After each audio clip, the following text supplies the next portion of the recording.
जो paper leak हुए, बाहर मानिकदा ने लिखा था आपने ट्विटर पे कि बाहर न्यूज ये टेस्ट पेपर लीक होता है और अंदर हमारे पार्लियामेंट में रूफ लीक हो रहा है, पानी कल बह गया था parliament.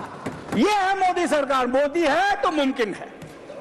Ma'am, UGC NET exam में 23 लाख कैंडिडेट ने भरा था, 3 डिफरेंट रिजल्ट आए, 9 लाख से ज्यादा candidate across 300 countries UGC NET में किया। आपने 1-1 हजार करके उनसे फीस ली, पता नहीं और कितने कितने हजार उनको पैसा लग गया होगा एग्जाम देने में और फीस भरने में। आदरणीय मोदी हमारे शिक्षा मंत्री, जिनकी मैं बहुत रेस्पेक्ट करता हूं, उन्होंने यहीं पे कहा था इंटीग्रिटी ऑफ द एग्जाम में be compromised. It is not only the integrity of the exams but sir it is the integrity of this government which has been compromised। बड़ी अफसोस की बात है मैम, ये सब हालात को देखते हुए जितना प्रेशर है बच्चों को वो नहीं ले पा रहे हैं। आपको एक आंकड़ा बताते हुए जो मुझे बड़ी तकलीफ हो रही है कि पिछले कुछ सालों में लगभग 13,000 कुछ स्टूडेंट्स ने आत्महत्या की हमारे हिंदुस्तान में। और पता है क्यों? क्योंकि उनको सही सुविधा नहीं मिल रही है, उनको सही सपोर्ट नहीं मिल रहा है, उनको कास्ट का जो तनाव है वो झेलना पड़ता है। इसीलिए लगभग 3 suicide every 2 hours is happening in India, जो बहुत ही शर्मनाक है किसी भी मुल्क के लिए। और इसीलिए हमारे आदरणीय नेता कहते हैं कि इसका कास्ट सेंसस होना चाहिए और उसको सुविधा मिलनी चाहिए जिसको जितना हक है। मैम, जो हायर एजुकेशन है उसको बर्बाद कर दिया इन्होंने। बर्बाद इसलिए किया क्योंकि जैसा मैंने बताया वैकेंसी, मैम अभी तो 5 ही मिनट हुए ma'am, I am the initiator of this. 10 minute होने को है, 1 मिनट में बात कर लीजिए मैम। 1 मिनट में मैम 2 मिनट गए, करिए कंप्लीट करिए। मैम क्या अभी तो 2 ही मिनट हुए मैम। मैम जो हालत हो गई मैम, कर लीजिए आप अपनी बात कंप्लीट करिए। जी मैम 2 मिनट बस। जी मैम, जो हमारे बच्चे जो स्थिति है यहाँ पे, लगभग 13.25 लाख बच्चे 2022 में हमारे बाहर पढ़ रहे थे और इनके पढ़ाई के खर्चे लगभग 60 to 70 billion dollars, that is between 5 and 6 lakh crore.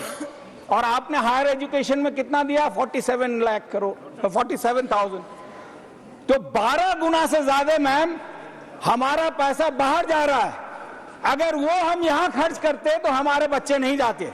और वही नहीं मैम, पिछले 3 सालों में सर, पिछले 3 सालों में लगभग 24,000 हमारे बच्चे वहां पे उनका देहांत हो गया, मर गए। आप समझ सकते हैं किस तरह के लोग वहां जाते होंगे जिनके 1 या 2 ही औलाद होते होंगे, उनका तो दुनिया उजड़ जाता है। मैं माइनॉरिटी इश्यूज पे आता हूं सर। किशनगंज के बारे में तो आपको मेरे ख्याल से आप भी रट गए होंगे, हम भी रट गए होंगे। यहाँ बापू जी का मूर्ति था, हम लोग बैनर लगा के प्रोटेस्ट करते थे, वो भी आपने पीछे करवा दिया। मेरी आपसे गुजारिश है कि जो स्कीम्स हैं, डिफरेंट स्कीम्स हैं माइनॉरिटीज के लिए, उसको चालू कीजिए। जो स्कॉलरशिप है उसको चालू कीजिए। एक आपने यूपीएससी के लिए दिया था, मुझे याद है 2020 में कुछ लोगों ने ये कहा कि भाई ये यूपीएससी जिहाद है।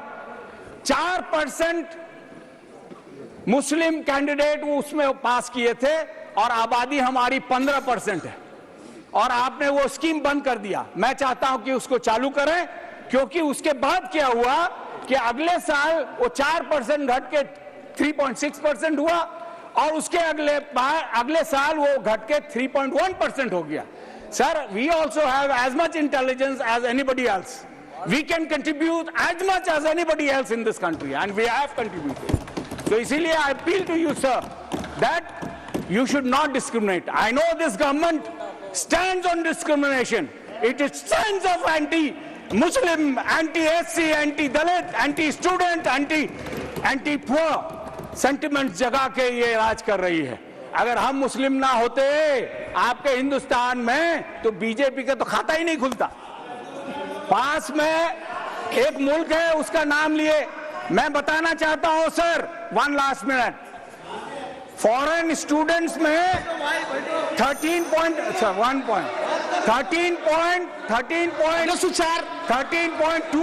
Please, wind up your speech. 13.2 lakhs study abroad, and in India only 40,000 national are from outside come here.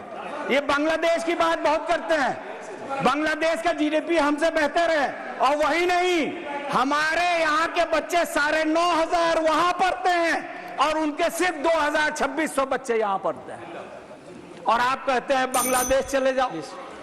तो मेरी गुजारिश